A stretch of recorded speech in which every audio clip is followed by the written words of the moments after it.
it's not safe for the officer and it's not safe for the public. Where are the rangers? That's their question. Like, that's what they ask us in the field. If they ever see us, that's what they walk in the office and complain about. Is the park safe? I've had public members ask me that question. The number one priority for people coming to parks is they want safety and security for their families. So whatever city problems you have, you know, if there's a homicide, they don't care if they kill the person inside the park or outside the park. So you're dealing with the exact same issues that Ventura Police Department's dealing with, San Diego Police Department's dealing with, but they have 40 guys on, 50 guys on, 20 guys on, 12 guys on, and we have no guys on, one guy, two, closed, 3 rangers, off one at, lifeguard. off at dark. Yeah. Because we don't have you're by staffing to yourself, work. We have one officer by themselves trying to deal with it. The parks that I am, sworn to protect as a guardian, and I try to do everything I can, I would never take my daughter to the parks that I work, and that's a shame. Rangers are being asked they're being spread thinner and thinner. They're being asked to do more and more. We know by the statistics that park visitation is up. People love parks. They're even critical that they don't see rangers as much. We're at the breaking point. We've gone beyond less. We can't do it anymore.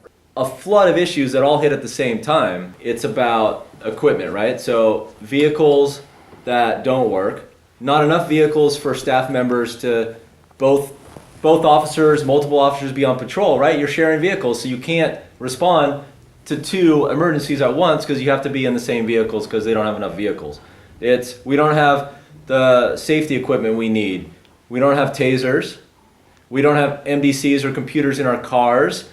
So that puts a huge burden on dispatch. Dispatch is already super short. We're one of very few agencies in the state which doesn't have tasers, which doesn't have the ability to run somebody in our car through our CLET systems, or doesn't have in-vehicle monitoring systems.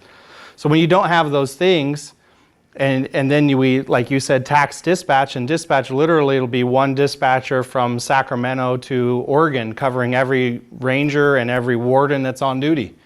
And you only have one person that's talking to not only the officer's safety, but handling the 911 calls that's going to have to put you on hold because, they have 10 other ones going on at the same time. It just rings and rings and we do hear that a lot from the public. We hear it a lot from coworkers. And then the officers in general just don't feel safe. Another question. Why is the department denying many of its peace officers with a non-lethal force option of tasers? Tasers are being utilized by various peace officer rangers throughout the state, including our own department. So they're being denied a non-lethal use of force option that they should be carrying. Why are they not getting that? It's over 170 employees that we don't have any longer, which is peace officers in the field in general. You have a reduction in public service. You have a reduction in ability to respond to calls adequately. You have an increase in response time. We have extremely aged vehicles that are surveyed, ready to be replaced from 4 to 5 years ago. There's cases of rangers responding to calls where literally the axle breaks, wheels fall off, and you're driving in vehicles which are completely unsafe. Well, God forbid you ask the department, what is the minimum staffing to make sure the public is safe, the peace officers out there, rangers and lifeguards are safe. There's no minimum staffing level. We're responding, we're primary emergency medical response in some units. First officers on scene, they're going to be seasonal lifeguards, they're going to be rangers, there'll be peace officer lifeguards from the coast coming to do overtime. And we'll be that primary caregiver in many cases until the helicopter arrives and they're transported in helicopter to some other location.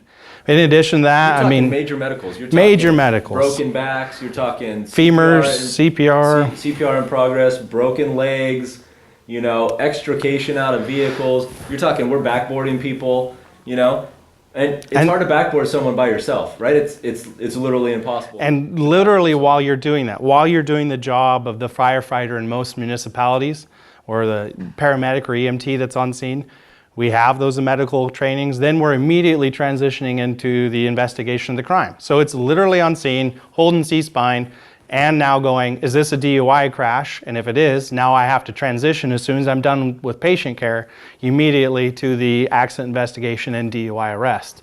So what I always tell people is when you come to a park, essentially it is a city that's mobile. The whole city came to the park. So every crime that you would encounter in a city or a municipality or county jurisdiction occurs in a state park. We're struggling because we're doing it at a fraction of the staffing we used to, but we're so passionate and prideful in what we do, we demand to provide the best experience.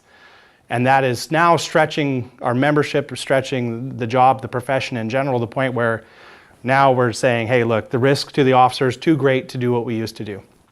The risk to the public is tremendous and we can't hit everything, and that's just, it's a sad place for us. And I know I've been working for the department for 12 years, 11 years, 15 years, 9 years, 40 something years. 44 years.